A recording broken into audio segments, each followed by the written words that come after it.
السلام علیکم سب دوست، کیسے ہیں؟ ٹھیک ہے، خیریت سے ہیں؟ اچھا، ایک پرسن کا یہ سوال تھا کہ کلیئرنگ ہاؤس کیا ہوتا ہے۔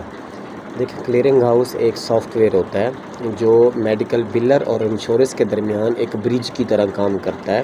وہ فلٹر لگاتا ہے، جیسا کہ جب ہم کلیم کو جنریٹ کرتے ہیں اور ہم الیکٹرانکلی بھیجتے ہیں تو ہمارا جو کلیم ہوتا ہے وہ سب سے پہلے کلیئرنگ ہاؤس میں جاتا ہے، مطلب ایک as a third party soft where کے اندر جاتا ہے۔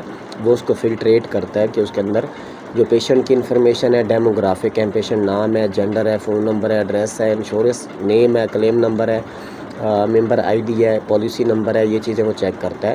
اور سی پی ٹی کوڈ چیک کرتا ہے، اس کی ڈسکرپشن چیک کرتا ہے، جس ڈاکٹر نے سروسز دی ہے اس کے سگنیچر اور جہاں پہ سروسز دی گئی ہیں اس کا ایڈریس، زپ کوڈ وغیرہ، یہ ساری چیزیں چیک کرتا ہے۔ اگر اس میں سے کسی چیز کے اندر بھی کوئی مسئلہ ہو تو وہ کلیم کو ریجیکٹ کر دیتا ہے۔ اور ہم کلیئرنگ ہاؤس سافٹ ویئر اپنے پاس، جس طرح میڈیکل بلر کا سافٹ ویئر ہوتا ہے اس طرح کلیئرنگ ہاؤس بھی ہمارے پاس لاگ ان ہوتا ہے، اور ہم اسی کے اندر جا کے چیک کرتے ہیں کہ ہمارا کون سا کلیم جو ہے وہ پیئر کو چلا گیا ہے۔ پیئر سے مراد یہ ہے کہ انشورنس کمپنی کو چلا گیا ہے، اور کون سا ہمارا جو کلیم ہے وہ ریجیکٹ ہو گیا ہے۔ جب ہم ریجیکشن کو اوپن کرتے ہیں تو جس کالم میں یا باکس میں ایشو ہوتا ہے وہ ریڈ ہوتا ہے، تو پھر ہم دیکھتے ہیں کہ اس کے اندر مسئلہ کیا ہے، اس کو ریزالو کر کے ہم دوبارہ بھیجتے ہیں۔ تو کلیئرنگ ہاؤس ایک سافٹ ویئر ہے جو فلٹر کا کام کرتا ہے۔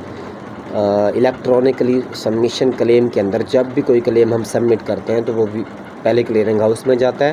کلیئرنگ ہاؤس اس کو چیک کرتا ہے، اس کی ایلیجیبلٹی وغیرہ دیکھتا ہے کہ اس کی جو پیشنٹ کی جو انفارمیشن ہم نے ایڈ کی ہے وہ ایکوریٹ ہے یا نہیں ہے۔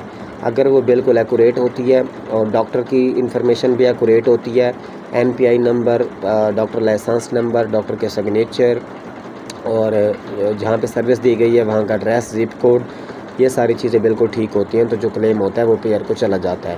اگر پیشنٹ ڈیموگرافک اور ڈاکٹر کی انفارمیشن کے اندر کوئی بھی مسئلہ ہو تو پھر جو کلیم ہوتا ہے وہ ریجیکٹ ہو جاتا ہے، اور دوبارہ ہم ریجیکشن کو ریزالو کر کے پھر دوبارہ سے بھیجتے ہیں۔